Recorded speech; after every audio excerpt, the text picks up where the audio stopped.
अगर power plant का एक और नाम होता तो वो होता रैनकाइन साइकिल। तो आज हम देखेंगे कि पावर प्लांट रैनकाइन साइकिल पे रन कैसे करता है। मैं हूं रोशन और आप सबका स्वागत करता हूं मेरे YouTube channel power plant calculation में। हमेशा की तरह मैं जुड़ चुका हूं आपके साथ एक नया इंटरेस्टिंग इन्फॉर्मेटिव वीडियो लेके। तो चलिए देर न करते हुए शुरू करते हैं। अगर आपने कार्नोट साइकिल का नाम सुना है, जो कि एक सिमिलर साइकिल है रैनकाइन साइकिल की तरह, तो आप ये जानते होंगे कि कार्नोट साइकिल की इफिशियंसी सबसे ज्यादा होती है। बट हम ये भी जानते हैं कि ऐसी कोई भी इंजन नहीं है जो कार्नोट साइकिल पे चल सके, क्योंकि कार्नोट साइकिल एक आइडियल साइकिल है। अगर आप मान लो कि कार्नोट साइकिल पॉसिबल होती तो हम मैक्सिमम इफिशियंसी पाने के लिए थर्मल पावर प्लांट को भी कार्नोट साइकिल पे रन कराते। बट ऐसा होता नहीं है क्योंकि वो एक आइडियल साइकिल है, इसीलिए थर्मल पावर प्लांट रैनकाइन साइकिल पे वर्क करती है। तो चलिए जानते हैं कि रैनकाइन साइकिल क्या है। पहले मैं एक ब्रीफ डिफिनेशन देता हूं रैनकाइन साइकिल का। Rankine cycle is a model used to predict the performance of steam turbine. जैसा कि आप जानते हैं कि किसी भी इंजन का परफॉर्मेंस हम मेजर करने के लिए या कैलकुलेट करने के लिए हम रैनकाइन साइकिल का हेल्प से उसे इजीली कैलकुलेट कर सकते हैं। रैनकाइन साइकिल जो होती है वो बेस्ड होती है 4 प्रोसेस पे। तो हम यहां सारे प्रोसेस को बारी बारी से समझ लेंगे, जिससे हम ये भी समझ लेंगे कि थर्मल पावर प्लांट रैनकाइन साइकिल पे वर्क कैसे करता है और रैनकाइन साइकिल एक्चुअली होती क्या है। तो चलिए आगे देखते हैं। ये जो आप देख रहे हैं ये है रैनकाइन साइकिल का फ्लो डायग्राम। इसमें ये जो है ये है आपका बॉयलर, ये है आपका टरबाइन, ये है आपका कंडेंसर और ये है आपका पंप। यहां पे हमने मार्क कर दिया है, हर एक प्रोसेस को नंबरिंग कर दी है 1 2 3 4। अब हम बारी बारी से देखेंगे कि हर एक प्रोसेस में वो प्रोसेस कैसे वर्क करता है, उसमें उसका प्रेशर क्या होने वाला है, टेम्परेचर क्या होगा, उसका एंथैल्पी क्या होगा। ये सब हम एक एक प्रोसेस को बारी बारी से समझते हैं। तो इसे स्टार्ट करने से पहले हम एक चीज देख लेते हैं कि 2 टर्म देख लेते हैं। पहला, आइसेंट्रोपिक प्रोसेस क्या होता है। आइसेंट्रोपिक प्रोसेस, आइसेंट्रोपिक प्रोसेस वो प्रोसेस होता है जिसमें हीट कांस्टेंट होती है, ना सिस्टम में हीट एंट्री होती है ना सिस्टम से हीट बाहर जाती है। तो उस टाइप के प्रोसेस को हम आइसेंट्रोपिक प्रोसेस कहते हैं। दूसरा एक और प्रोसेस देख लेते हैं, आइसोबैरिक प्रोसेस। आइसोबैरिक प्रोसेस जो होता है वो प्रोसेस आपका, उसमें आपका प्रेशर कांस्टेंट रहता है। एट कांस्टेंट प्रेशर आपका जब कोई सिस्टम वर्क करता है तो वो प्रोसेस आपका कहलाता है आइसोबैरिक प्रोसेस। क्योंकि ये 2 प्रोसेस का हेल्प ही हम इस फ्लो डायग्राम को समझाने में आगे आपसे करेंगे। तो चलिए आगे देखते हैं। प्रोसेस 1 से 2 जो है वो है आपका पंप पार्ट। ये जो प्रोसेस है यहां पे आपका ये प्रोसेस कहलाता है आइसेंट्रोपिक कंप्रेशन।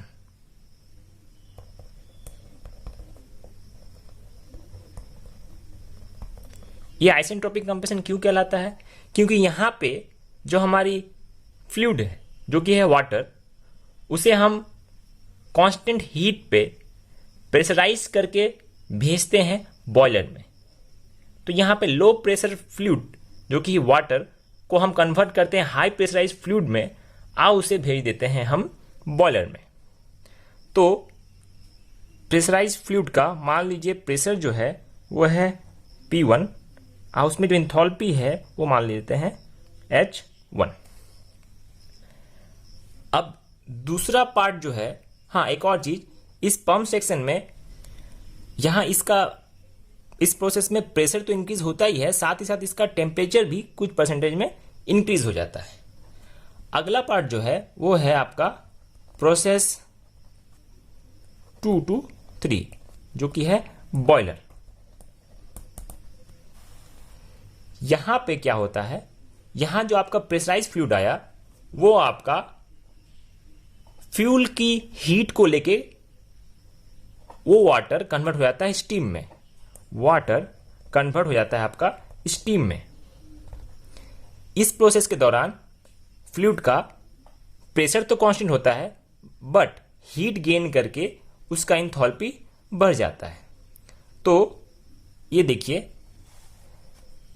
इसका प्रेशर तो जो है P1, ये तो यहां पे भी P1 रहेगा बट इसका इंथैल्पी H1 से बढ़ के आपका H2 हो जाएगा क्योंकि इसने हीट गेन कर ली फ्लूइड से निकली हुई हीट को, और जिससे उसका इंथैल्पी बढ़ के हो गया H2।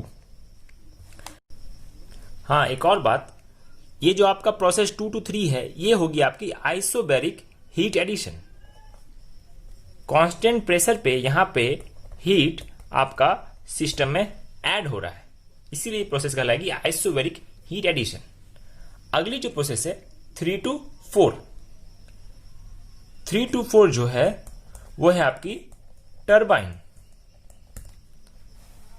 यहां पे जब ये हाई प्रेशराइज, ये देखिए यहां पे जब आपका हाई प्रेशराइज्ड फ्लूइड जो कि वाटर है आप कन्वर्ट हो चुका है स्टीम में, जिसका इंथैल्पी है H2 और प्रेशर है P1, ये जब एंट्री करेगा आपका टरबाइन में तो यहां ये एक्सपैंड हो जाता है। एक्सपैंड होने के बाद ये क्या होता है, इसका प्रेशर तो घट ही जाता है जो कि हो जाता है आपका P2, और ये इसका टेम्परेचर भी फॉल कर जाता है जिसकी इसकी इंथैल्पी भी घट कर जाती है H3। ये जो प्रोसेस कहलाता है ये आपका होगा आइसेंट्रोपिक एक्सपेंशन, क्योंकि यहां पे स्टीम का एक्सपेंशन होता है। अब अगला जो प्रोसेस है वो प्रोसेस है आपका 4 to 1 जो कि है कंडेंसर। प्रोसेस 4 to 1, यहां पे क्या होता है, जब आपका लो प्रेशराइज्ड वेपर जब कंडेंसर में एंट्री करता है तो वो सेम प्रेशर पे वो अपना लेटेंट हीट रिजेक्ट करके कन्वर्ट हो जाता है सैचुरेटेड लिक्विड में, जिससे उसका टेम्परेचर तो नहीं घटता है बट वो अपना हीट रिजेक्ट करके वो अपने आप को सैचुरेटेड लिक्विड में कन्वर्ट कर लेता है, बट उसका प्रेशर कांस्टेंट रहता है।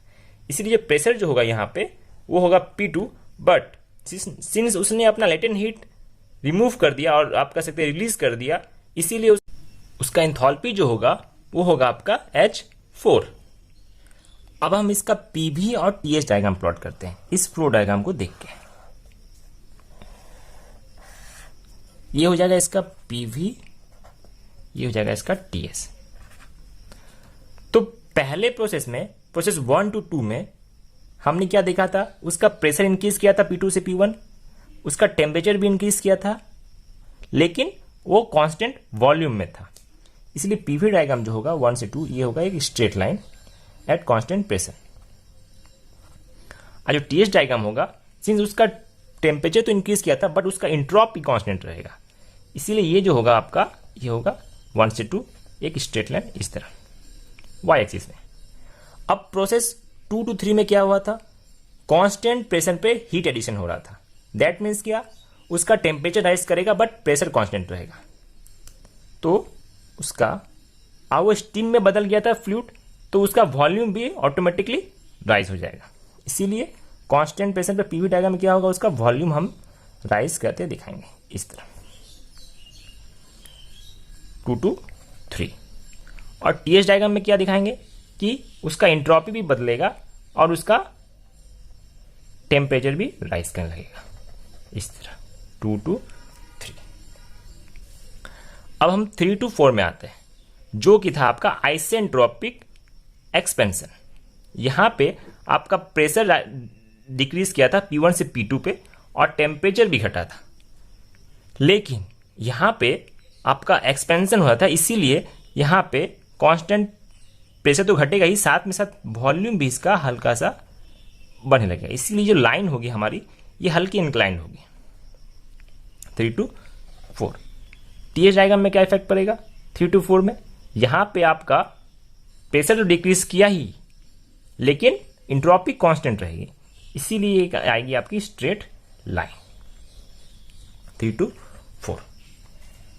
अब 4 to 1 में क्या हुआ कंडेंसर पार्ट में, जब ये एक्सपेंडेड स्टीम जब एंट्री करेगी आपकी कंडेंसर में तो उसका प्रेशर कांस्टेंट रहेगा, लेकिन और टेम्परेचर भी कांस्टेंट रहेगा, लेकिन वो लेटेंट हीट रिलीज करेगी जिससे वो कन्वर्ट हो जाएगी सैचुरेटेड लिक्विड में, तो उसका वॉल्यूम भी डिक्रीज करेगा लेकिन कांस्टेंट प्रेशर पे। तो पीवी डायग्राम में क्या पड़ेगा 4 to 1 में उसका वॉल्यूम डिक्रीज कर रहा है कांस्टेंट प्रेशर पे।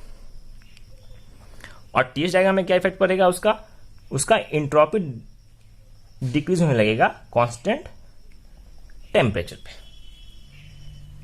तो ये हो गया आपका पीवी और टीएच डायग्राम पूरे थर्मोपावर प्लांट रैनकाइन सिस्टम का। तो इस तरह ये रैनकाइन साइकिल थर्मोपावर प्लांट में रन करती है।